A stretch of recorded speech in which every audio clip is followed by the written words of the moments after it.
વિષ્ણુ ભગવાન બેઠા હતા,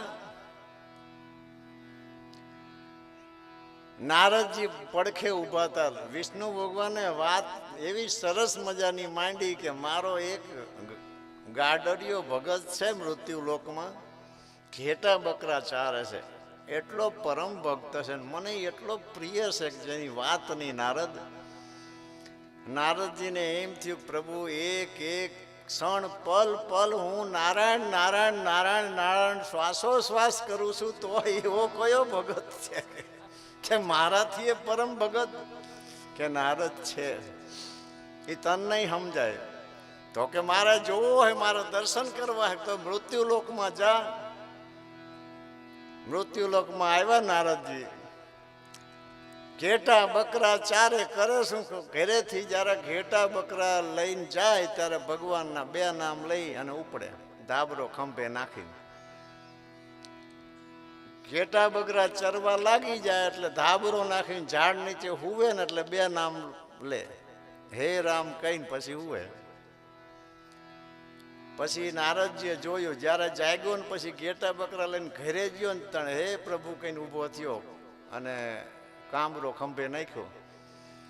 નારદજી વાંય વાગ્યા, ઘરે જઈને જ્યાં બેઠો ને કે હે રામ કહીને બેઠો. 5 વખત લીધું. નારદજીએ ગણ્યું, ભગવાનને આવીને કીધું 5 વખત લીધું, આખા દિવસમાં નામ તમે એને પરમ ભગત કહો છો.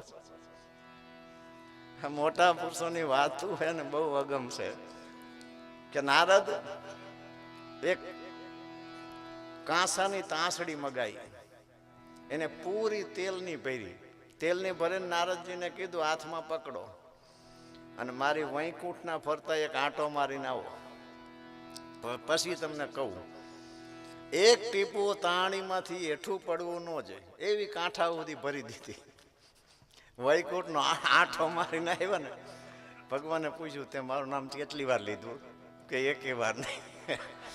સંસારમાં બૈરા છોકરા ધંધો વ્યવહાર બધું પહેલેથી નક્કી થઈ ગયું ને આપણે આવી ગયા છીએ, એટલે એની હારે તો રહેવું જ પડી છે. હારે રહીને પણ જો 5 નામ લેવાય ને એમાંય સમજ્યા વિનાના નહીં, શુદ્ધ હૃદયથી પ્રેમથી 5 નામ લેવાય તો એ પ્રભુને ધણીને માન્ય છે, ગુરુને માન્ય છે. શું કામ? કર્મની વજૂદ તો સાંભળજો. મનુષ્ય અવતાર લઈને આવ્યા છીએ, કર્મ કર્યા વિના કોઈ દુનિયામાં રહી શકવાનું નથી. સવારામ બાપાએ કીધું છે, કરતા તેરો કર્મ વિધિ બ્રહ્મા કો તે. ભૂત ભવિષ્ય ને વર્તમાન. ભૂતકાળમાં કંઈક કર્યું એટલે ભવિષ્ય નક્કી થઈ ગયું, વર્તમાનમાં સંજોગ બન્યો. ભૂત ભવિષ્ય ને વર્તમાન એનો બંધાણો દે ને, તેથી તું રાખે. નિક્રમ તેરો સ્વરૂપ તો અમૃત રસ ક્યાંથી ચાખે. બોલો કેવા શબ્દો છે. જ્ઞાન હોય ને જ્ઞાન ઊંચરો વરી જાય.